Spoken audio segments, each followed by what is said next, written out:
I never would have gotten that out of what you said. I would have said, he's going to repair my bumper here for $300. Now, what she's upset about is she feels you deceived her intentionally, and I don't believe that. I think he just used a word that you and I interpret the same way. And I don't think you were unreasonable in thinking that he was going to do this whole job for $300.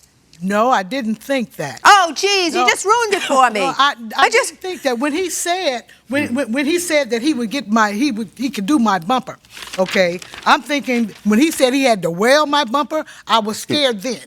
Wait, was this in the beginning before he did any? Before he told you a price? Then you knew he was going to have to replace it. You just blew it for yourself. You knew he had to replace it. And you knew if he had to replace it, he had to buy it, he had to pay labor. You knew it. He was going to melt it together. Okay, Houdini, you're forgiven. See?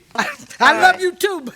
We're going to deliberate on this. Thank you. And this courtroom is now in recess. All right, so I think this was simply a case of misunderstanding, and there was no meeting of the minds, if you will, in terms of the cost.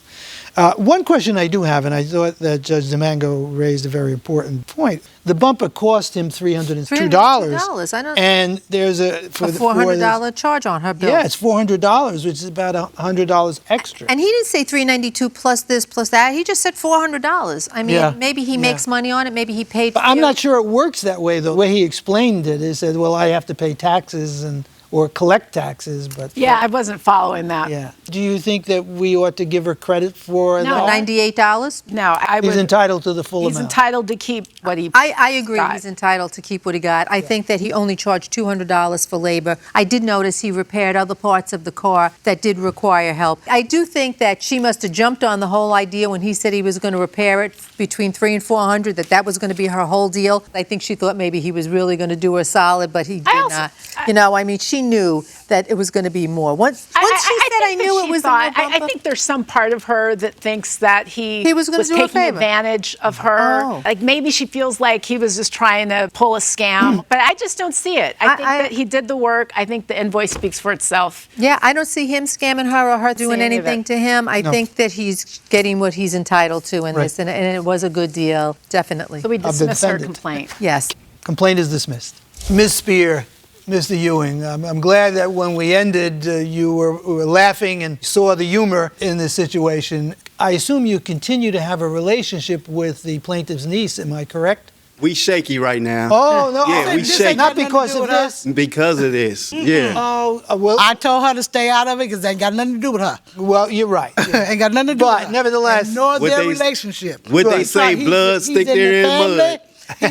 Blood is thicker than mud. He's in her family, so I'm good. Good. All right. Well, here's the verdict of the court. And I think, Ms. Spear, we want to assure you we have taken into consideration what you believe to be the transaction between you and the defendant. But the defendant tried to do his best to put your car back into the situation it was in the first place. And not only did he repair your bumper, he repaired something that he didn't even quote you a price on to do, which was on the side of the car. And he did it, obviously, very professionally. We don't feel that under all of the circumstances he scammed you or tried to take advantage of you. This is unfortunately the reality of repairing cars in our world at this particular time. Everything is made of plastic, so if they're damaged, they generally have to be replaced. And it takes time to replace a bumper. The defendant didn't overcharge you for the cost of that bumper. So unfortunately, we're going to have to dismiss your case, but I hope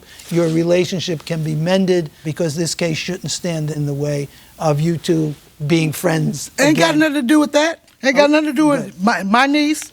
She's going to still be my niece. Good. And if this is her boo, it's going to still be her boo. Well, good. We're good with that. Unfortunately, we have to dismiss your complaint, but thank you so much. All right, thank you.